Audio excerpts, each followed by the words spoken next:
Welcome to the Maybe Baby Diaries podcast. I'm your host, Mariah Montgomery. Here we'll discuss all things infertility like heartbreak, joy, growth, loss, and the wild, crazy journey that it is. Let's bring awareness, education, and understanding to the table. You aren't alone. Together, we've got this. Hello, Katie, and welcome to the podcast.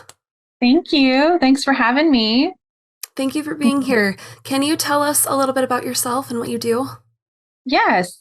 So my name is Katie Robinson. I am a registered nurse. So I worked labor and delivery and postpartum for 6+ years and then pivoted into working like in an outpatient setting. So working in a doctor's office as like the phone triage nurse. Mm-hmm. So a large OBGYN office. So I do that. And then in that process, I got interested in teaching. And so I got certified to become a childbirth educator.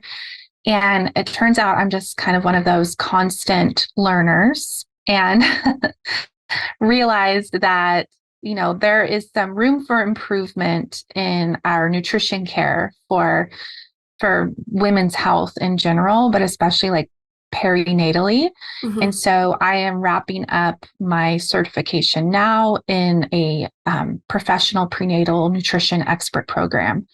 And so very excited to start sharing more about how powerful food can be in our journeys in becoming pregnant or healing from a miscarriage or during pregnancy, the 4th trimester, all of those things. And it can be really empowering too. So, I have many hats, I love it. but I do all of those things still. Well, I don't work in the hospital anymore, but I still work in the office and I teach classes throughout my community.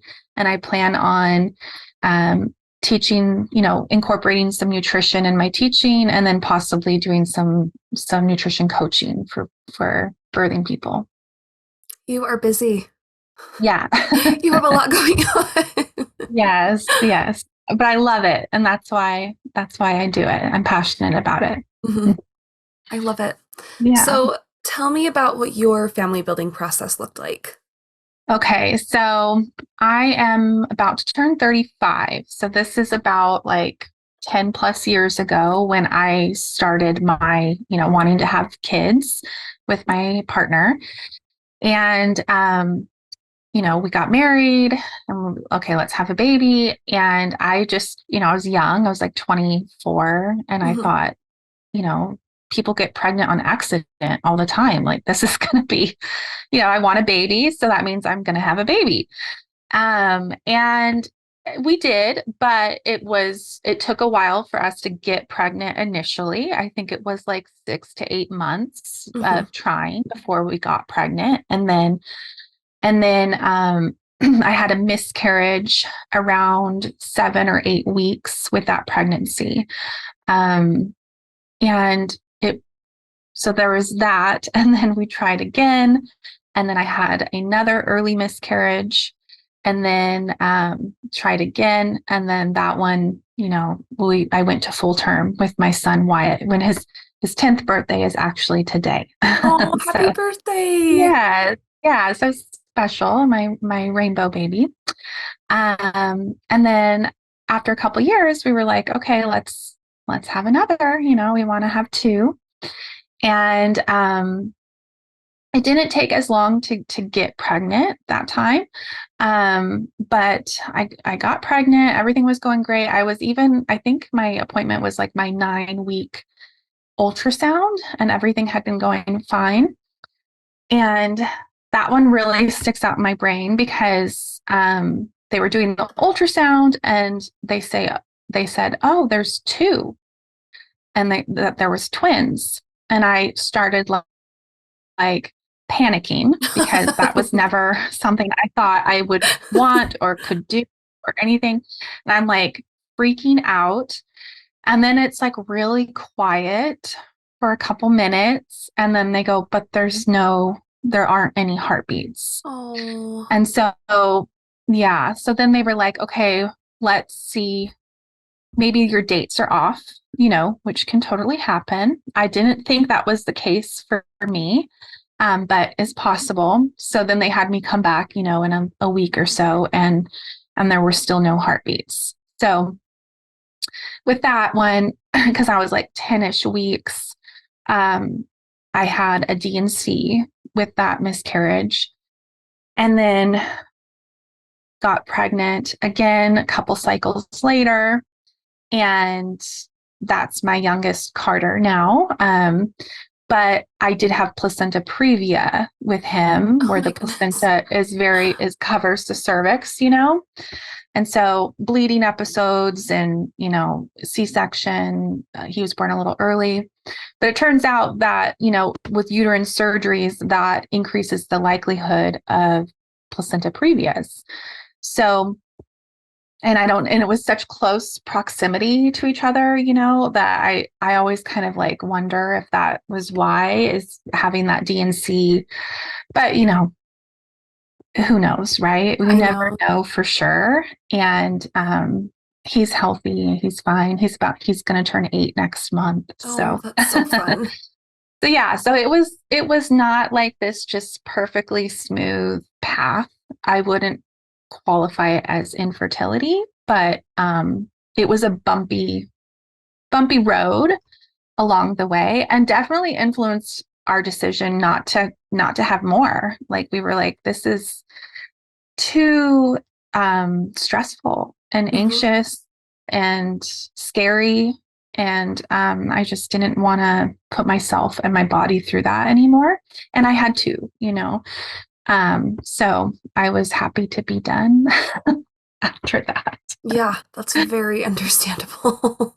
Yeah. And another, like, looking back, like, if I had been going through that now and where I am in my life now, I think it would have been very different. But I was, mid 20s, and just, I can't speak to everyone. I'm just talking about myself at that time in my life. I wasn't as confident, or, um, I didn't have those coping skills that I've developed over the years. And Hmm. so it was just very, very stressful for me, and very hard for me to talk to my family. And my feelings would get hurt, like, very easily. It was just kind of a mess. but Yeah, but we did get through it. Yeah. it's so hard.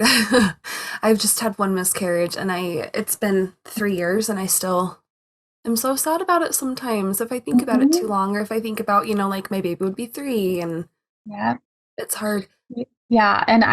And through that whole process, I worked in the hospital. I was a nurse, and I guess after Wyatt was born is when I started working labor and delivery. So, you know, having a miscarriage and then going to work to take care of people, having babies, and also working with all women who were in that same stage of life and having their own babies. Um, it was challenging. And I remember, like certain, like, finding out I was pregnant at the same time as a coworker, and then mine ending in a miscarriage, and then hers not. And then every time they talked about their kid at work, I would always, it was like just a reminder, Hmm. like, every time, like, that would be my kid. That Hmm. would be my kid's age. Um, so it was very layered, and Yeah. many, many feelings. And my family was very, like, they're very loving and supportive, but um, like, no one close to me had been through a miscarriage. And so, all those things of, like, things not to say to someone they're going through something like this. Yeah. Um, they said those things, they just, in coming from a good place, but they just, they weren't exposed to it. And they didn't grow up with social media, and you know what I mean? Women didn't talk about it, so they didn't know what to say. And so then they would put their foot in their mouth, and Yeah. you know how it goes. But Oh, yeah. I really do. And I feel like everybody listening knows exactly how that goes too. Yeah. Yeah. And it's hard because you're like, maybe it's your mom or your aunt or whoever. And it's like, they love you. It's not that they're, trying to be cruel or mean. They literally just don't know what to say, Hmm. and so it's just kind of unfortunate. So I would always, but at the time, it was hurtful to me. But now Yeah. looking back, I can reflect on that and realize, like they were just trying their hardest too, and trying to help me and just didn't know how. Hmm. That's a Yeah. really good attitude to have about it. There's some comments that were said to me after my miscarriage that I still like think about sometimes, and I still am so upset about them. And it's been No, a long yeah. time. I mean, it doesn't change the fact that it still hurts. It's Hmm. okay to feel like that was messed up, but yeah. It's been years, for me to be able to, and Yeah. I've had conversations now with my family about that and kind of educated them, you know.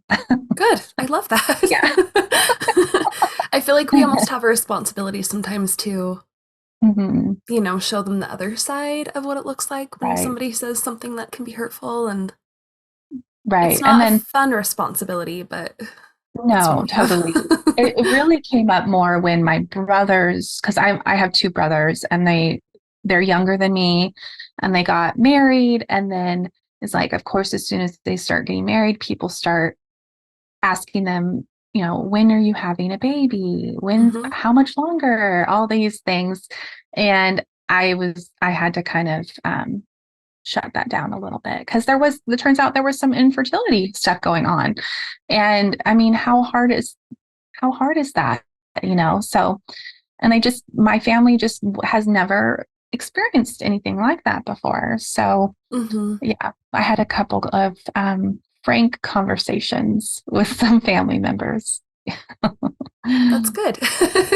Yeah. That's a good thing. Yes. So, okay, I would love to talk a little bit more about those three losses that you had. Can we delve into that a little bit? Yes, we can. So with my first pregnancy, I remember like we had been trying for quite a while, and my husband's parents were even in town, and like we announced that we were pregnant to them, and there was just so much joy and excitement, and never even a thought that I that it wouldn't end with a baby, Hmm. like it was just like, I'm pregnant, finally, this is great. Yeah. And sharing it with my whole family and everything. So, and then I started having some spotting. I think I was about almost 8 weeks. So I had known I was pregnant for almost a month, basically. Yeah. Um, and I started having some spotting and called my doctor. And, of course, they reassured me some spotting can be normal in pregnancy and just kind of keep an eye on things. And then the bleeding became, now it's looking like a light period. And so they had me go in and get some lab work done.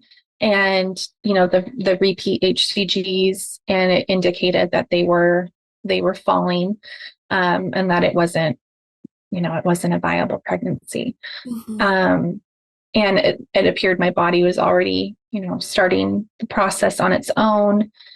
Um, but I just remember like when they shared that information with me, um, I was very emotional. I was sobbing, basically.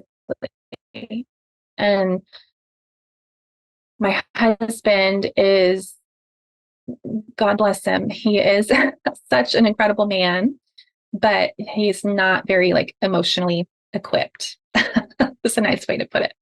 That's And so he okay. didn't really know, like, I think many can relate to that, right? Yes. But he didn't know how, like, what to say or do, or he didn't really say anything. He just was there and hugged me. And just let me cry, which is probably the best thing he could have done.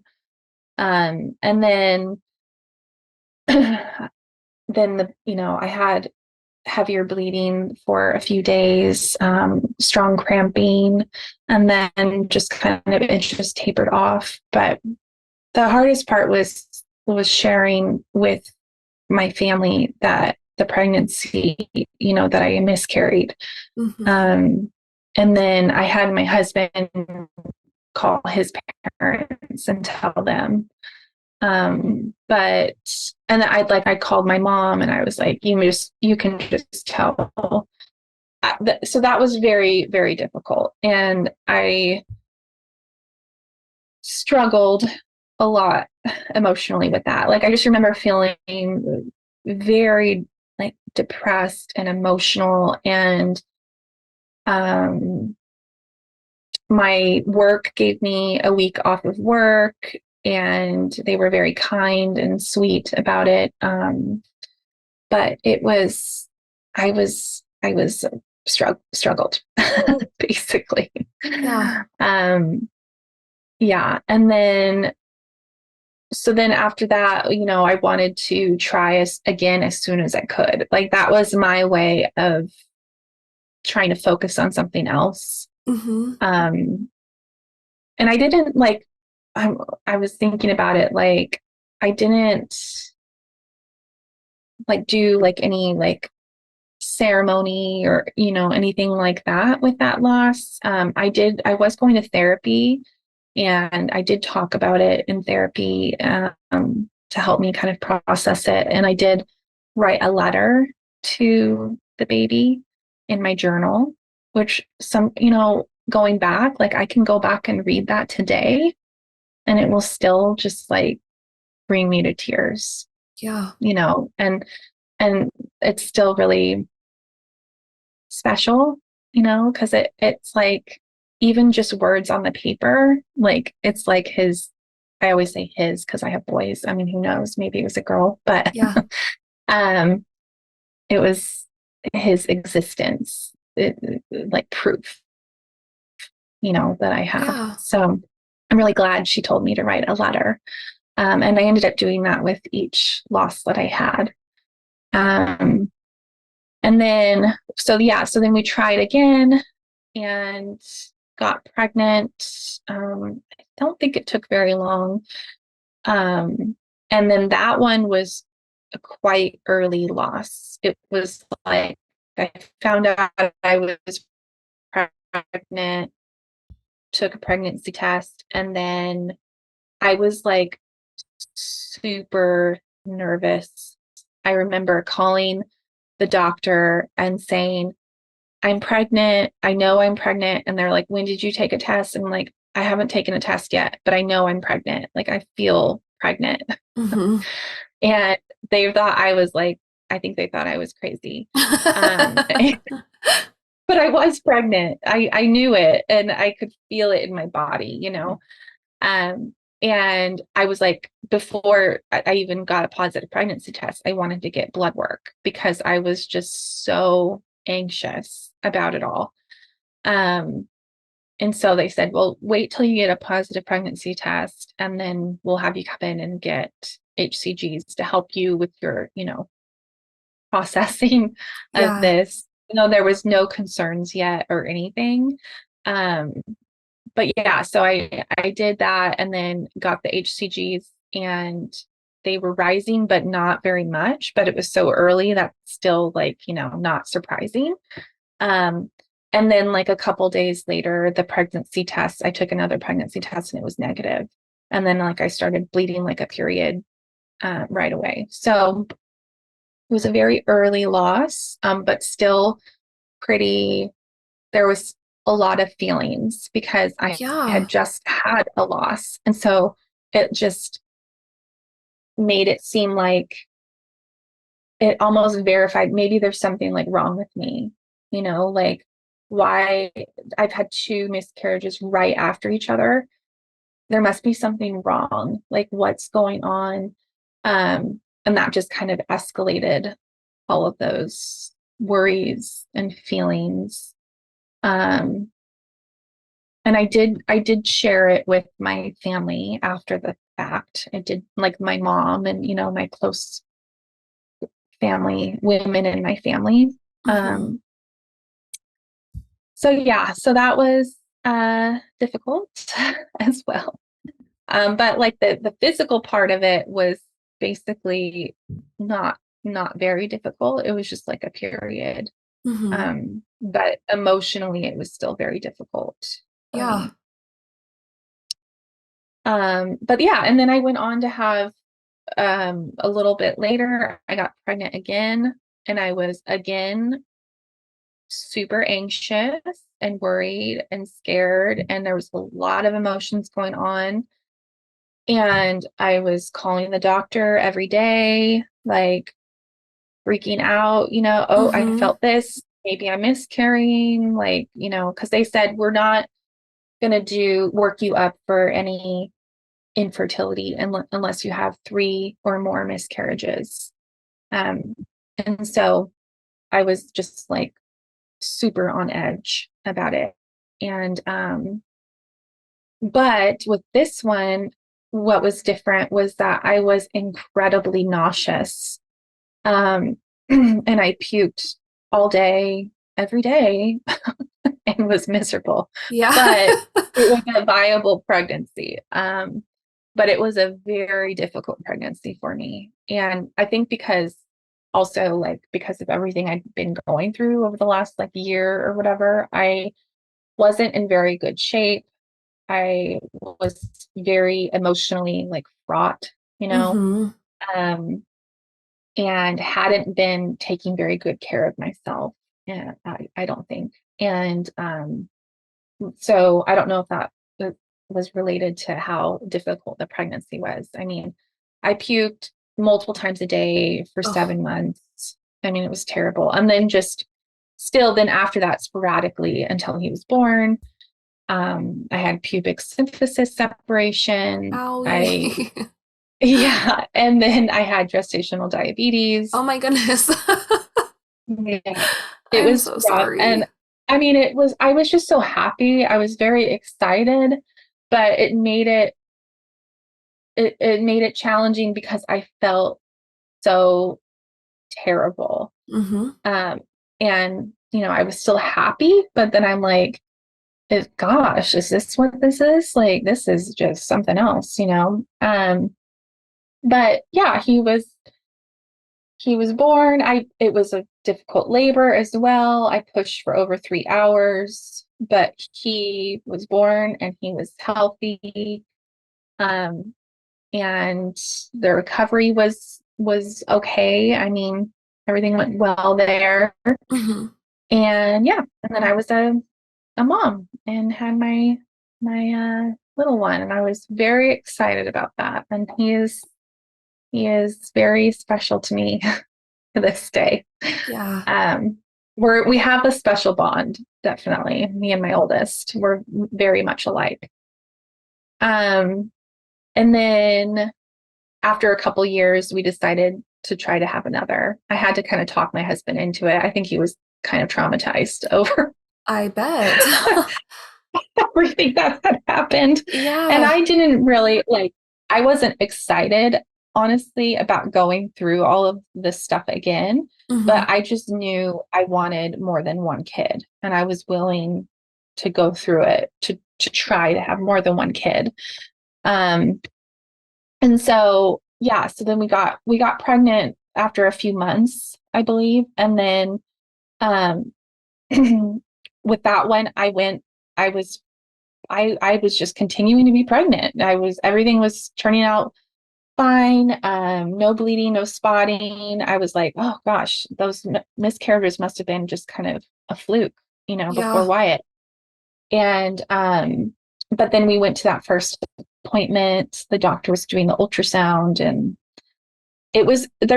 that one was so difficult for me because I have a lot of like guilt associated with it because I was so scared and almost like I was like, I can't have twins. I do not want twins. I'm not cut out for that. Mm-hmm. I can't do it. I don't want twins. That was literally the first thing that I was thinking. And then minutes later, being told there's no heartbeats. And so I was like, oh my God, did I like wish this like on myself? Like, Yeah. did I manifest this or, what? So then I felt terrible. Like, it's like, no, like I take it back. I didn't mean it. I Mm-hmm. want them. So yeah, so they had me come back for that repeat ultrasound and it was still, no growth, no heartbeats. And um I was I I was so emotional. I remember walking out of the doctor's office, like I had been holding it together. And mind you, I worked with this doctor because I worked labor and delivery. So I worked with Oh, her. She was a coworker, basically. And I was trying to be like almost like professional about it, you know, like, oh, okay, all right, like we'll figure it out. We'll come back in a couple days or, oh my whatever. goodness. And then um yeah, and then as soon as we literally like right as soon as we got into the parking lot, I was like on the ground sobbing. And my husband was just standing there. Like I was on my hands and knees in a parking lot crying. And he just he just was there with me, he was present.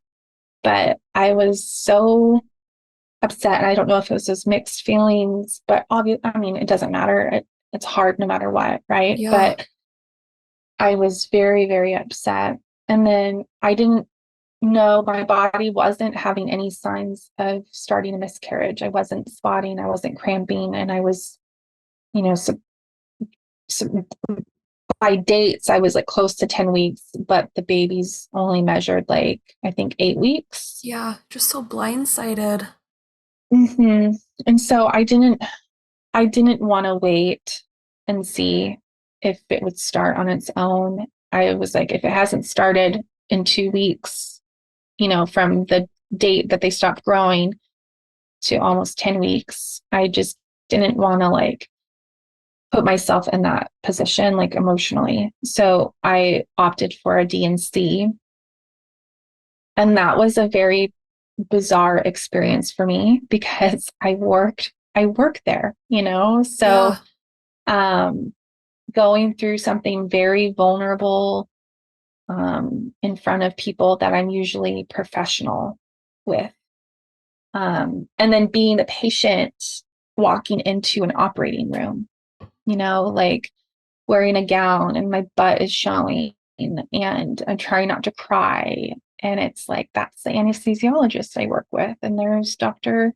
So and so that I work with. And yeah. And so, but I remember the anesthesiologist was so kind. Like he was like petting my head as I'm like Oh, tears rolling down and like telling me to count back. And he's like, we're going to take care of you. And like, he was so, so sweet. Like I just remember his face as I was going to sleep. And then I was a little bit shocked because after that, after I woke up and was in recovery and everything, um, it was like as soon as I woke up, they're like, okay, time for you to go. Like it was like, just like get out of here. Um, and so as soon as I woke up and they're like giving me ice chips and okay, you're good to go. And like they checked my bleeding, checked my pad, and it was minimal to moderate. I mean, it wasn't very much. yeah. But then they stand me up to go to get me dressed, and there's like a puddle of blood on the floor. Like I just had a huge gush of bleeding. And they're like, oh, it's fine, it's normal, and clean me up, put a pad on me and put me in the wheelchair. And I You're was like, like, but this is not normal. no. I mean, and I honestly I didn't really, I mean, I worked labor and delivery, but I was like, is this expected after D&C? I mean, this one is further along. Like, Mm-hmm. I don't know. And it ended up being fine. Like my bleeding was like a heavy period, but it wasn't, never got to the severe level or anything. And it Yeah. only lasted that day. But my cramping was terrible.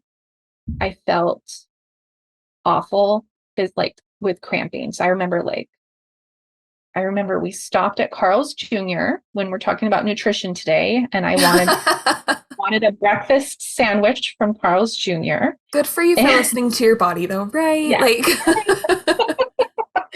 that's what my body wanted. And so he stopped and got me that. And then I went home and took some pain medicine and went to sleep with a heating pad.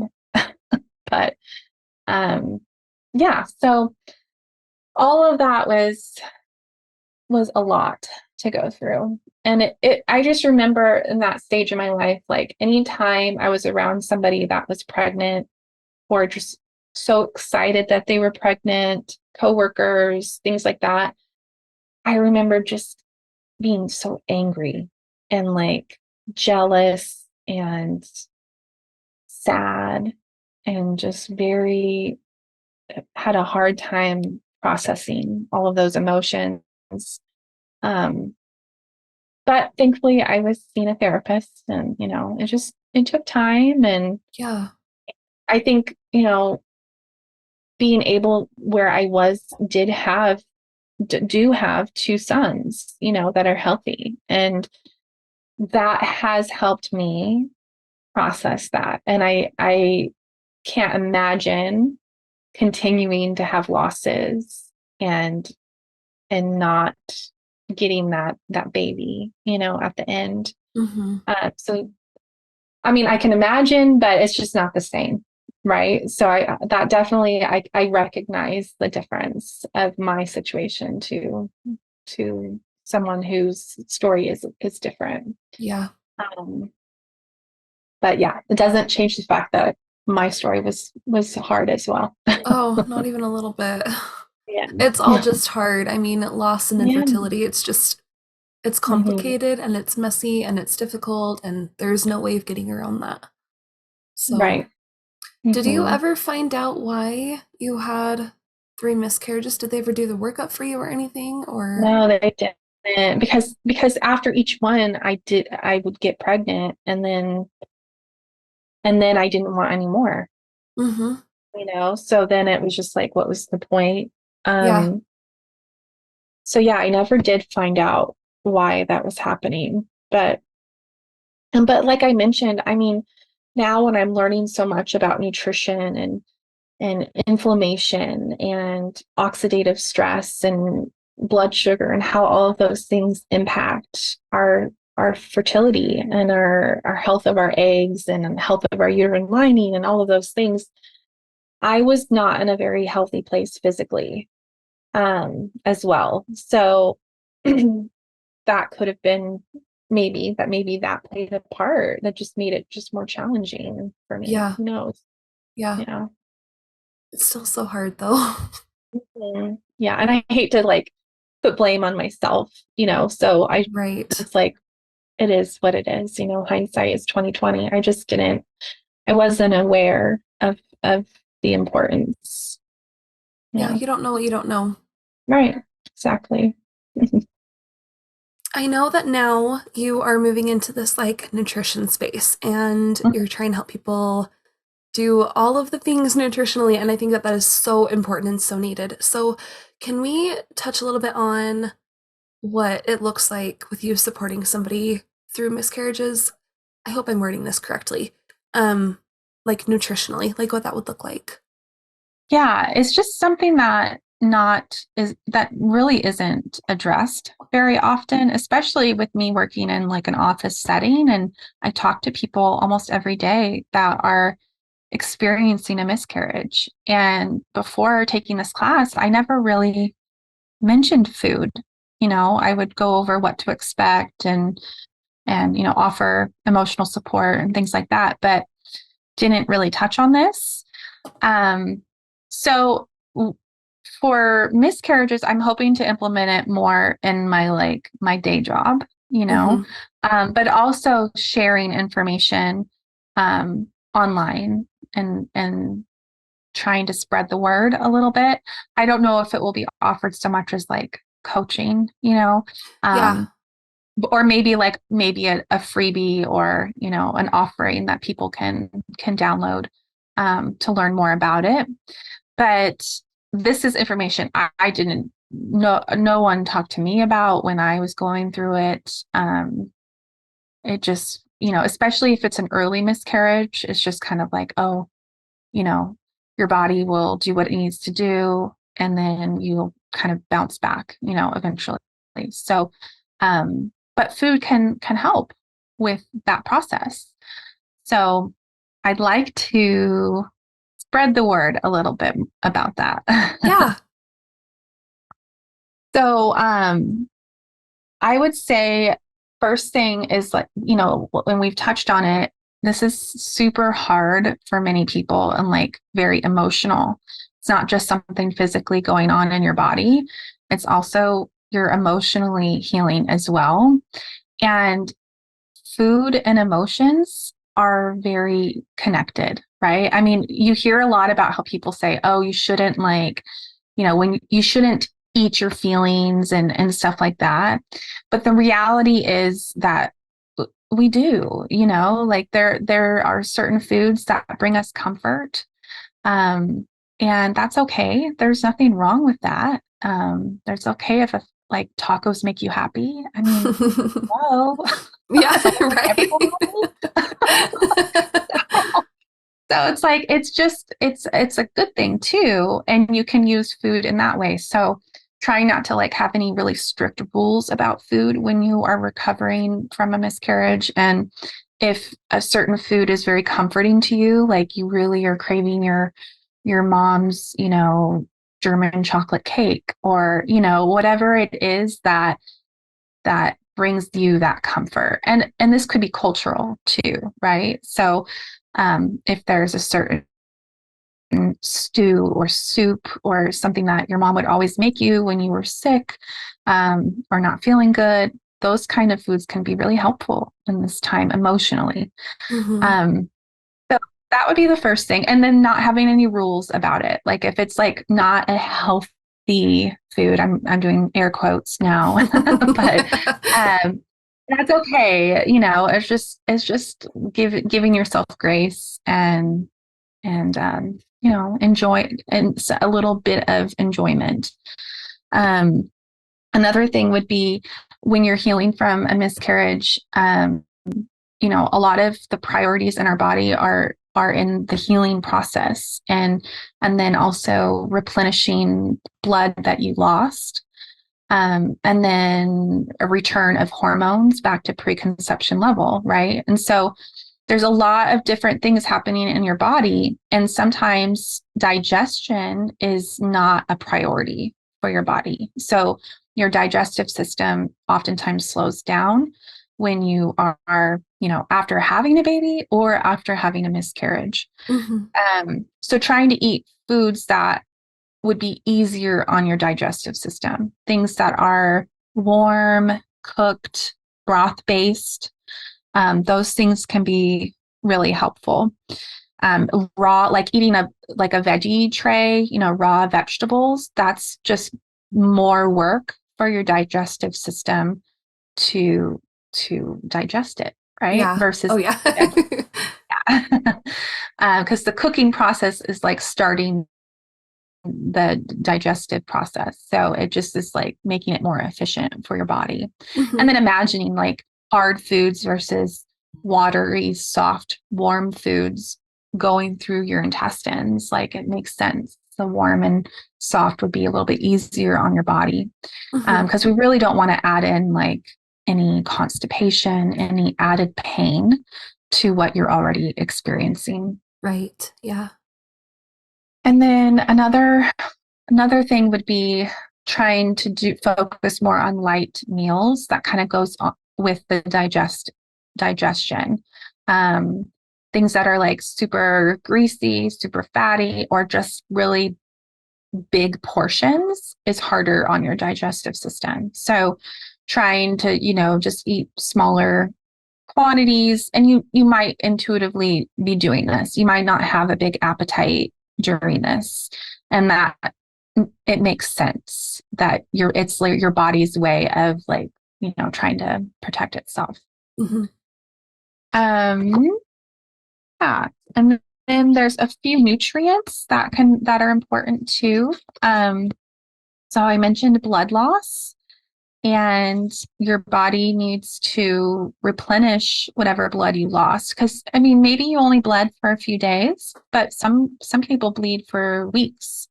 And it also depends on, how far along were you when it Yeah. happened. So there's going to be, a spectrum, but regardless, you lost blood, and probably more blood than you would have on a regular period. So then your body is working to replenish the blood that you lost. And so foods that are going to help with that are iron rich foods. Um, so those are things like animal proteins, especially liver and organ meats are our highest level of iron.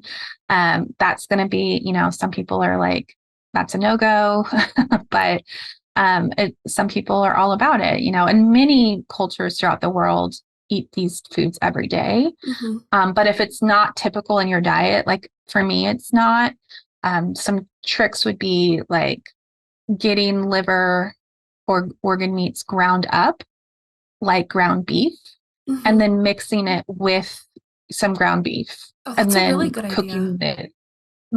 So then it's Yeah. like like a percentage, and it's just mixed in. You're not going to notice a big change in the flavor. And then you can use that ground meat, like you would, for meatballs or tacos or however you would cook with it. Mm-hmm. Um, so there's some little ways you can mix in some organ meats. And then oats, beans, lentils, spinach, brown rice, dried fruit, things like that are all really good sources of iron. And then B12 kind of goes along with that, vitamin B12, and it with blood loss replenishment. And we're going to see that in our animal proteins. So like meat, but also eggs, dairy, fish. It's mostly animal sourced. So Mm-hmm. this can be a little bit harder for those that are vegan, or vegetarian. But we also get vitamin B12 from fortified foods, like cereals and grains and breads. So yeah, those two would be helpful for that. So we don't end up with anemia, which is going to lead to like fatigue Right. and brain fog and possibly dizziness. So yeah.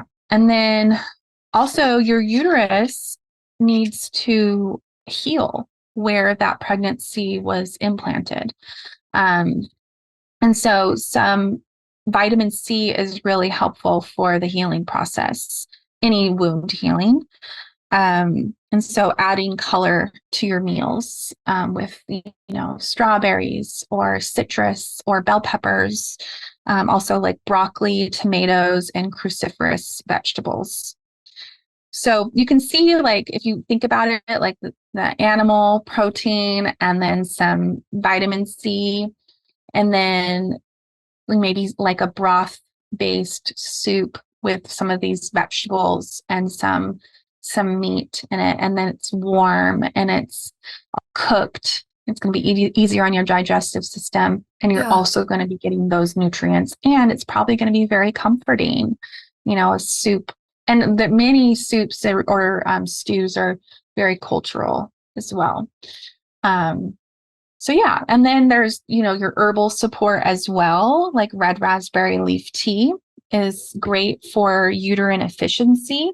So it could help with the process of, passing the pregnancy and then the efficiency of the bleeding after. So trying to work in some red raspberry leaf tea. You can do it iced or hot. Mm-hmm. And then lavender and chamomile can be great for reducing stress and can be very soothing. Um, yeah, so those are the main suggestions I have when it Yeah. comes to nutrition. I love That's a that. lot. It is a lot, but it's really, really good information. So I'm sure water is a huge part of it too. How much are you recommending people are drinking if they're going through an early loss or just a loss in general? I mean, that you would want to do, I usually always tell people like trying to get in 2 liters of fluid a day if you Hmm. can. And then some of that can be from these foods that have a high water content, like your fruits and the stews and the soups and things like that. So it doesn't have to, you don't have to drink a whole 2 liter bottle per se. Right. Yeah. But trying to definitely focus on getting a good amount of water in. And then, um, especially like if you're having some of these like symptomatic things going on where you are feeling dizzy, you're feeling very fatigued, maybe you had a higher, more blood loss than was expected. You might want to consider some electrolyte replacement as well, which is, it's kind of good for everyone, but especially if you're having some of these symptoms going on, that's going to help with your cells getting hydrated from the water you're drinking. Hmm. Um, no, and there's lots of options out there. I'm not like affiliated with any of them or anything. Yeah. There's lots of those electrolyte packets that you mix with water. Um, and then you could also just do like coconut water or lemon water with a pinch of salt, things like that too. Yeah. What would you suggest for someone that is in the middle of a loss or is going to like just found out that they're going to be going through a loss and nutrition is like the very last thing on their mind, Mhm. but they still need to take care of their body? What would you suggest would be the best way for them to do that? Like bare minimum. Yeah. Well, I mean, it really kind of depends on the context, right? Like if do they have a good support system?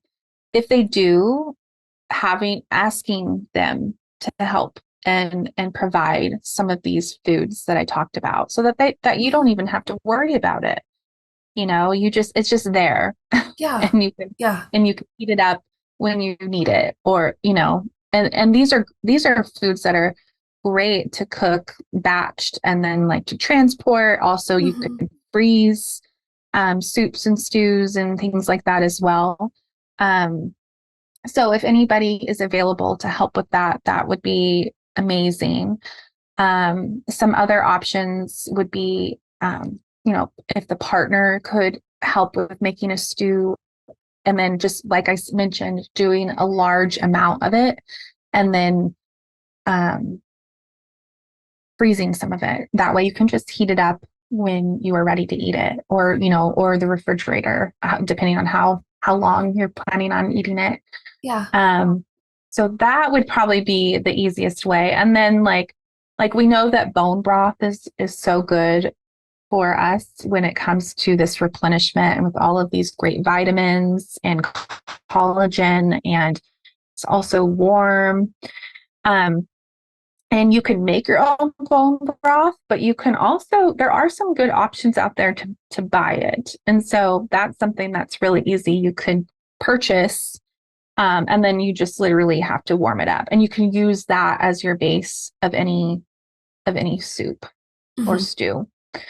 Um, and then there are, like, depending on budget, things like that, there are services out there like meal services. So if there's somebody in your community that provides like meals for those who recently gave birth, a lot of these are equal to what would be recommended for the fourth trimester or for postpartum. So you could potentially like reach out to them and be like, hey, I'm going through a loss, but I know these foods would be really helpful for me too, and purchase some options that can just be delivered as Yeah. well. That's a good Does idea. that Yeah. answer your question? Yeah. No, I think that's great. So, so if you had just a few pieces of advice for somebody going through a miscarriage or a loss or finding themselves in that struggle, what would it be? I would love to hear. I think you have so many beautiful insights. Thank you. Yeah. Yeah, I would say just really like imagine you are someone that you really love and care for, like a family member or a friend, and how you would care for them going through something similar. And I mean, we don't often think of ourselves in that way, right? It's just kind of like, oh, why aren't you getting over this? Buck up, sort of Yeah. attitude towards ourselves, at least many people, but not everyone. But I would say trying to think about yourself as like a loved one or a child or, someone that you really care for, and how would you care for them? And what would you tell them going through something similar? Would you say, oh, you need to just move on, or, you'll be fine and it'll just take time, or whatever? You would say you need to rest, you need to take care of yourself, you need to give yourself grace, and just really be comforting towards yourself and kind towards yourself, because this Mhm. is probably one of the hardest things you will go through. And obviously it'd be great if everyone is taking care of you, but we got to take care of ourselves too.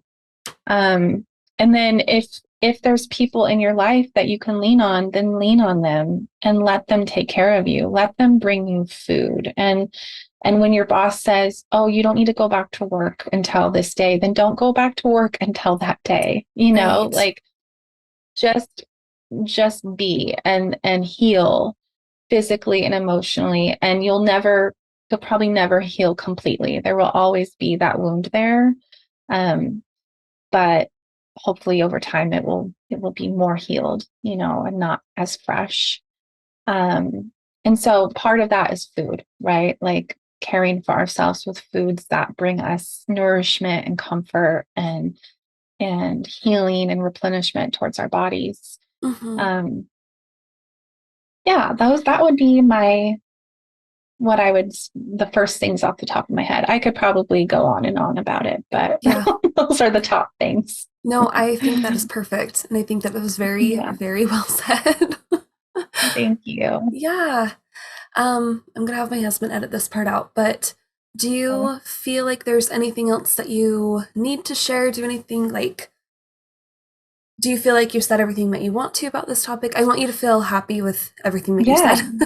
That's Um, important to me. I mean, I got all the nutrition stuff in there, that I wanted to say. Hmm.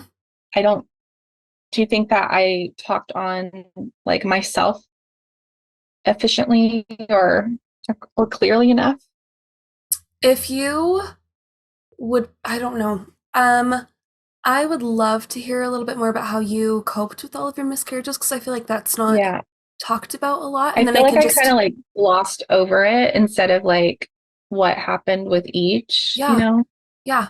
So, maybe I can ask you to tell me about those miscarriages, and then I can have my husband cut this part and then just put it back over there, and then we can move Okay. into the nutrition stuff. So, yeah, because I Okay. would love to talk about those. I know it can be hard, but I feel like it's Yeah. so No, important that's to fine.